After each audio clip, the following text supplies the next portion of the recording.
नमस्कार। इस वक्त हम मौजूद हैं उत्तर प्रदेश लोक सेवा आयोग परीक्षा भवन के ठीक सामने, जहां पर आप देख सकते हैं कि ढेर सारे पेरेंट्स अपने बच्चों का इंतज़ार कर रहे हैं, जो कि यहां पर यूपीएससी की मेंस परीक्षा देने आए हुए थे। और अब से थोड़ी देर में एस्पिरेंट्स बाहर निकलेंगे, उनसे हम जानेंगे कि आज की जो परीक्षा है, यानी कि जीएस पेपर 1 और जीएस पेपर 2 को लेकर के यूपीएससी ने किस तरह के सवाल पूछे थे, ये तो उनसे हम जानेंगे ही। लेकिन अभी जो यहाँ पर पेरेंट्स मौजूद हैं, आइए उनसे जानते हैं कि इस समय बच्चों के ऊपर जो प्रेशर है वो उससे बच्चों को बाहर निकालने में किस तरीके से मदद कर रहे हैं। तो आइए जानते हैं।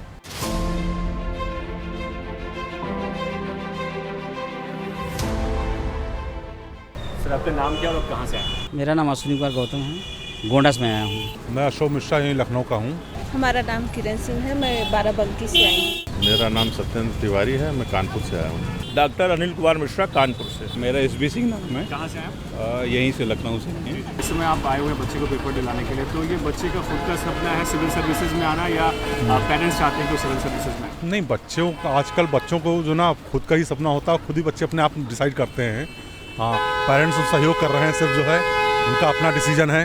हम लोग उनको सपोर्ट कर रहे हैं, उनके अपने टारगेट को अचीव करने के लिए। उसके लिए जो है उसको खुद ही जो है फाइट करना पड़ता है। तो जब आईएएस बनना है, एडमिनिस्ट्रेटिव में जाना है, तो आपको जो है हालातों से लड़ना, सबसे पहले हालातों से लड़ना। और अपने ऊपर जब संयम नहीं रहेगा तो आप दूसरे को क्या संयम सिखाएंगे। सिविल सर्विसेज अपने आप में एक स्पेशल चीज़ तो है ही, जिसको हर बच्चा एक सपना तो देखता ही है पाने के लिए। और बच्चे ने सपना देखा है तो ईश्वर करे उसको पूरा करे। उसका खुद का सपना है, हाँ, हमारा नहीं है। हमारा भी है, बच्चे का पूरा है। देखिए, अब हम लोग आजकल के बच्चे इतना टेक्नोलॉजी से अपडेट हैं, सब चीज़ों से, एजुकेशन से, कि अब हम लोग तो पुरानी पीढ़ी के लोग हो गए। नई पीढ़ी ज़्यादा अवेयर है अपने भविष्य के लिए, अपने सपने को लेकर के। 2019 में जो है प्री नहीं निकाल पाई थी, 20 में नहीं निकाल पाई, 21 में प्री निकाली थी, मेंस में नहीं निकाल पाई। इस साल फिर प्री निकाली है, मेंस का परीक्षा दे रही है कल से।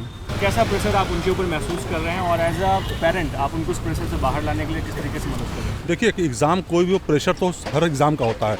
बच्चा हाई स्कूल का एग्ज़ाम देता है, उसको प्रेशर होता है अपने लेवल पे जो है। यूपीएससी अपने आप में एक एग्ज़ाम बड़ा एग्ज़ाम है, तो उसका प्रेशर बट नेचुरल है कि प्रेशर तो रहता ही है बच्चे को। लेकिन बच्चे अपने आप टैकल करते हैं। फिर पेरेंट्स का जो सहयोग होता है, उनको सपोर्ट करना, मोटिवेट करना, या उसको चीज़ को समझाना, चीज़ों को जो है एज ए पेरेंट उसको देखिए सबसे पहले कंफर्टेबल बनाना, एनवायरनमेंट देना, उसको किताबें जो मटेरियल चाहिए उसको दिलवाना। ठीक है, जहाँ जाना चाहता है, जहाँ कंफर्टेबल फील करता है वहाँ जाएगा। फ्रेंड सर्कल, आराम। जब तक प्लानिंग नहीं होगा टाइम का, तब तक कोई कुछ क्वालिफाई नहीं कर सकता। माँ बाप से बड़ा कोई सहयोगी तो बच्चों का होता नहीं, उससे अच्छा कोई मार्गदर्शक भी नहीं होता है। बच्चों ने अगर अच्छे उद्देश्य के लिए कोई अच्छा बड़ा टारगेट मतलब तय किया है, तो निश्चय है कि हमको उसका मॉरल सपोर्ट करना चाहिए। होता क्या है कि एक टाइम मैनेजमेंट होता है, क्या उपयोगी है क्या अनुपयोगी है, उन चीज़ों को पढ़ना। जो निरर्थक चीज़ें हैं, जो सारहीन चीज़ें हैं, उनको ना पढ़ना। नहीं तो इतना व्यापक सिलेबस है, इतना पाठ्यक्रम है, कहीं से कुछ पूछा जा सकता है। तो बहुत सिलेक्टिव करना, ये सब बच्चों का ही मैनेजमेंट होता है, वो अपने ढंग से तैयारी करते हैं। कैसे हुआ आपका पेपर? पेपर तो कंप्लीट पूरा कर लिया है, और बाकी क्वालिटी थोड़ी सी कॉम्प्रोमाइज़ हुई है। दोनों ही पेपर काफ़ी लंबे थे। जो पेपर 1 था उसमें मेरा एक क्वेश्चन छूट गया था, और पेपर 2 तो पूरा हो गया था। काफ़ी इधर उधर से क्वेश्चन आए थे जो कि अनएक्सपेक्टेड थे। मुझे लग रहा है पिछली बार की तुलना में थोड़ा अपोजिट था। पिछली बार GS2 काफ़ी इजी और अच्छा आया था, इस बार GS2 टफर साइड पर था। काफ़ी क्वेश्चंस जो थे वो लाइन पर नहीं थे। GS1 ठीक था। किस सेक्शन से ज़्यादा सवाल पूछे गए थे? पेपर 1 या 2 में? दोनों में।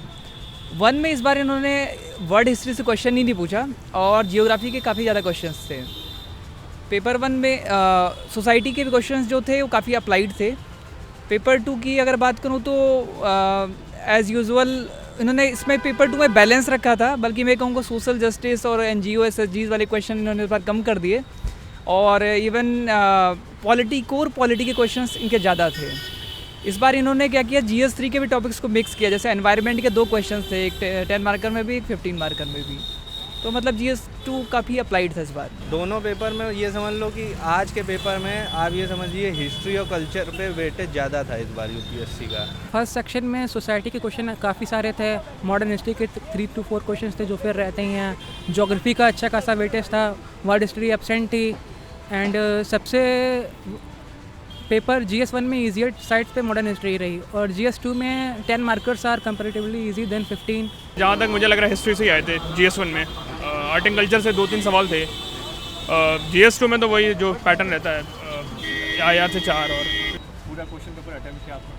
हाँ, दोनों पेपर सब मुझे लगता है ऐसा कि लिख तो सबको ही आता है, बट क्वालिटी फुल की बात करेंगे तो थोड़ा मुझे लगता है कि क्वालिटी जरूर कंप्रोमाइज़ हुई। इसका कारण टाइम मैनेजमेंट शायद नहीं रहा होगा। पूरा तो देखो करना ही पड़ता है अगर आप मतलब ट्रू UPSC वो एस्पिरेंट, तो ये तो क्रिमिनल सिन है, जैसे 7 गांधीयन सिन होते हैं। अगर आपने अटेम्प्ट नहीं किया है तो ये बहुत बड़ा गुनाह है, फिर आप नहीं एक्सपेक्ट कर सकते। लेकिन UPSC जैसा कि UPSC है, यू स्टैंड फॉर अनप्रिडिक्टेबल, वो नेचर कंटिन्यू है। हाँ पूरा किया था, तो लास्ट में टाइम नहीं बचा था लेकिन कर लिया जैसे तैसे पूरा। GS1 में ज्योग्राफी का काफ़ी ज़्यादा वेटेज था और वर्ल्ड हिस्ट्री थी नहीं, जो काफ़ी सरप्राइजिंग था। एक क्वेश्चन भी नहीं था। सोसाइटी के क्वेश्चन काफ़ी कॉम्प्लेक्स थे, डायरेक्ट कॉन्सेप्ट पे इन्वॉल्व नहीं थे। Arts and culture moderate to tougher side पे था। वर्ल्ड हिस्ट्री के क्वेश्चन ईजियर लेवल पे थे। और सिमिलरली GS2 में ये कोर पॉलिटी पे काफ़ी फोकस था। और सबसे सरप्राइजिंग ये था कि वर्ल्ड पॉलिटी में इन्होंने फ्रेंच और इंडियन प्रेसिडेंट के इलेक्शन का एग्जामिनेशन पूछा था, जो इतना डेप्थ में नॉन ऑप्शनल वाले नहीं पढ़ते हैं। तो एक सवाल दोनों पेपर में जो आपको सबसे टफ लगा? पेपर 1 में एक क्वेश्चन आया था जो बिल्कुल ही फैक्चुअल क्वेश्चन था। वो पूछा था कलर कोडिंग ऑफ साइक्लोन्स। मुझे नहीं लगता किसी ने भी सही से किया होगा। लिख तो हर कोई आता है। पिछली बार एक क्वेश्चन LED से रिलेटेड ऐसे आया था, इस बार कलर कोडिंग पूछ लिया है, तो पर मुझे लगता नहीं किसी ने सही से किया होगा। ऐसे GS2 में 1-2 क्वेश्चन थे जिनकी क्वेश्चन के डिमांड क्लियर नहीं थे, जैसे डोनर एजेंसीज पूछा।